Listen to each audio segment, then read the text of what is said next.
আসসালামু আলাইকুম। আশার মিনি কিচেনে সকল বন্ধুদের স্বাগত জানিয়ে শুরু করছি। আজকে আমি নিয়ে এসেছি শুধুমাত্র ময়দা ও আলু দিয়ে দারুণ একটা নাস্তা রেসিপি। সকালে ব্রেকফাস্টে বা বিকেলের জন্য খুব সহজেই এই নাস্তাটা বানিয়ে নিতে পারবেন। আর একবার এই নাস্তাটা খেলে যতবার খাবেন ততই কিন্তু খেতে মন চাইবে, এতটাই মজার হয় এই নাস্তা রেসিপিটি। সকলেই খুব মজা করে খেতে পারবেন আর বানানোও কিন্তু খুব সহজ। তো চলুন আজকের এই নাস্তা রেসিপিটি দেখে নেওয়া যাক। আর যারা নতুন বন্ধু আমার ভিডিওটি দেখছেন, ভালো লেগে থাকলে অবশ্যই আমার চ্যানেলটিকে সাবস্ক্রাইব করে আমার পাশে থাকবেন।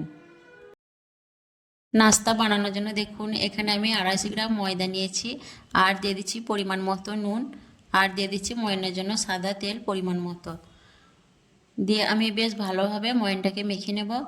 হাত দিয়ে একটু সময় নিয়ে বেশ ভালোভাবে ময়নটাকে মেখে নিতে হবে। ময়নটা যত ভালোভাবে মাখবেন নাস্তাগুলো কিন্তু ততই খাস্তা তৈরি হবে।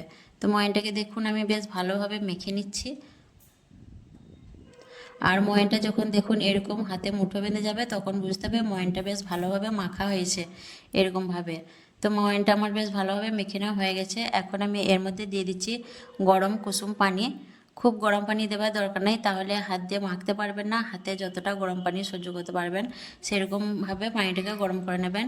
দিয়ে আমি দেখুন ময়নটাকে খুব ভালোভাবে ময়দাটাকে মেখে নেব। আর গরম পানিটা অবশ্যই দেবেন, তাহলে নাস্তাগুলো বেশি খাস্তা আর নরম তৈরি হবে। কিছুক্ষণ পর দেখুন ময়দাটাকে আমি বেশ ভালোভাবে মেখে নিয়েছি, স্মুথ একটা ডো আমি তৈরি করে নিয়েছি। আর ময়দাটাকে বেশ ভালোভাবে এরকম করে মেখে নিতে হবে, একদম স্মুথ করে। তো ময়দাটাকে ভালোভাবে মেখে নেওয়ার পর এখন আমি এর মধ্যে উপর থেকে কিছুটা সাদা তেল মাখিয়ে দেবো, তাহলে আটাটা উপর থেকে শুকিয়ে যাবে না। তেলটাকে মাখিয়ে নেওয়ার পর আমি এটা ঢাকনা দিয়ে 10 মিনিট রেস্টে রেখে দেবো। আর এইদিকে দেখুন আমি গ্যাস অন করে একটা কড়াই বসিয়ে দিয়েছি, আর দিয়ে দিচ্ছি পরিমাণ মতো সর্ষের তেল।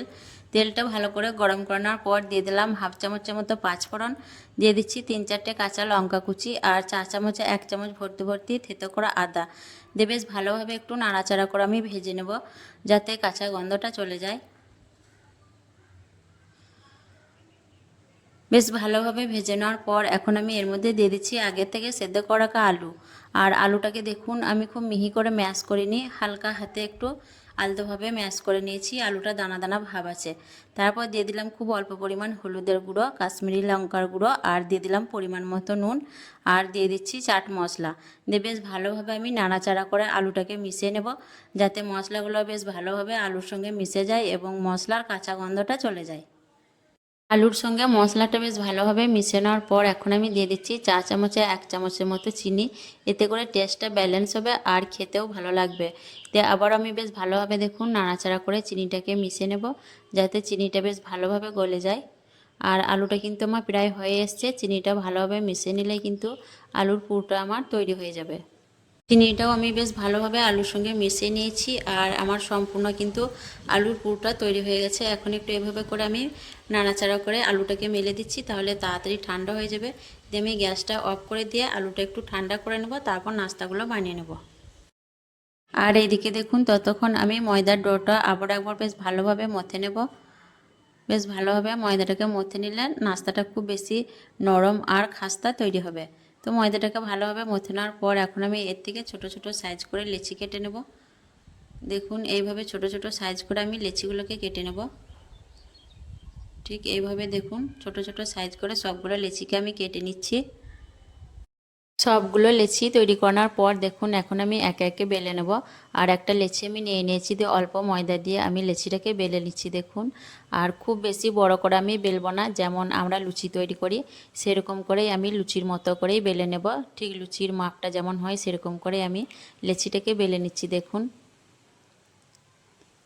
লেচিটা আমার বেলানা হয়ে গেছে দেখুন, একদম লুচির মতনই সাইজটা হয়েছে। এখন 1 চামচ আলুর পুরটা আমি দিয়ে দিলাম।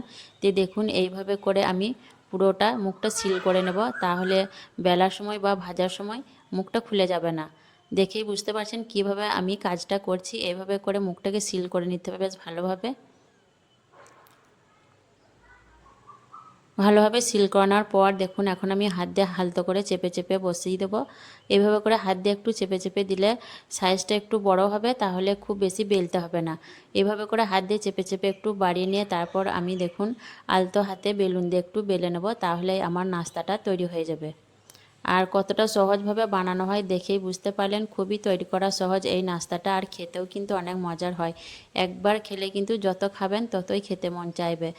তো একটা নাস্তা আমার তৈরি হয়ে গেল দেখুন। এইভাবে আমি বাকি নাস্তাগুলোকেও তৈরি করে নেব। তো আবারও একটা আমি তৈরি করে দেখিয়ে দিচ্ছি দেখুন। আবারও 1 চামচ আলুর পুরটা আমি দিয়ে দিলাম, দিয়ে মুখটাকে সিল করে নিচ্ছি। দেখুন আপনারা একটু ভালো করে দেখলেই বুঝে নিতে পারবেন কিভাবে আমি কাজটা করছি। আবারও আমি হাত দিয়ে চেপে চেপে বাড়িয়ে নিয়ে বেলুন দিয়ে হালকা করে বেলে নিচ্ছি। দেখুন আলতো হাতে বেলুন দিয়ে বেলে নিতে হবে, তাহলেই হয়ে যাবে। তো দেখুন আবারও একটা নাস্তা আমার তৈরি হয়ে গেল। এইভাবে করে সবগুলো নাস্তা আমি তৈরি করে নেব। নাস্তাগুলো ভাজার জন্য দেখুন আমি কড়াইয়ে পরিমাণ মতো তেল গরম করে নিয়েছি, আর তেলটা খুব বেশি আমি গরম করে নিই, মিডিয়াম ফ্লেমে গরম করে নিয়েছি। তার মধ্যে একটা নাস্তা আমি দিয়ে দিয়েছি। দেখুন একে একে নাস্তাগুলোকে আমি ভেজে নেব।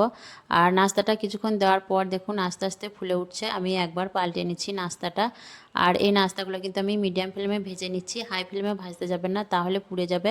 মিডিয়াম ফ্লেমে ভাজলে খুব সুন্দরভাবে নাস্তাগুলো ভাজা হবে, একদম নরম খাস্তা তৈরি হবে। তো দেখুন নাস্তাটাকে আমি উল্টে পাল্টে ভেজে নিচ্ছি। আর নাস্তাগুলো ভাজতে কিন্তু খুব বেশি সময় লাগে না।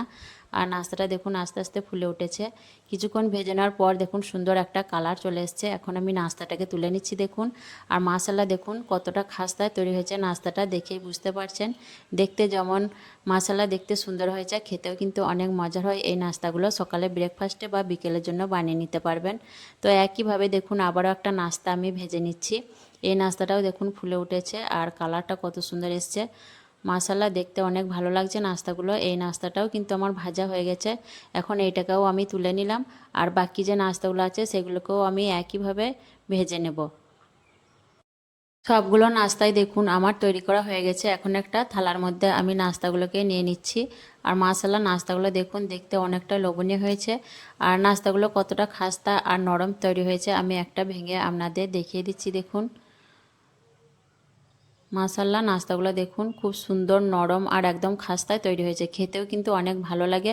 তো অবশ্যই একবার এইভাবে বাড়িতে বানিয়ে দেখবেন, খুবই মজার হয় এই নাস্তাগুলো, যত খাবেন ততই খেতে মন চাইবে। তো আবারও একটা নাস্তা আমি ভেঙে দেখিয়ে দিচ্ছি দেখুন। প্রত্যেকটা নাস্তায় কিন্তু একদম নরম আর খাস্তায় তৈরি হয়েছে। আর আজকের এই নাস্তার রেসিপি কেমন লেগেছে অবশ্যই কমেন্টে জানাবেন। ভালো লাগলে লাইক করবেন, শেয়ার করবেন, আর আমার চ্যানেলটিকে সাবস্ক্রাইব করে আমার পাশে থাকবেন। আসবো আবারও অন্য কোনো রেসিপি নিয়ে। সকলে ভালো থাকবেন, সুস্থ থাকবেন। আল্লাহ হাফেজ।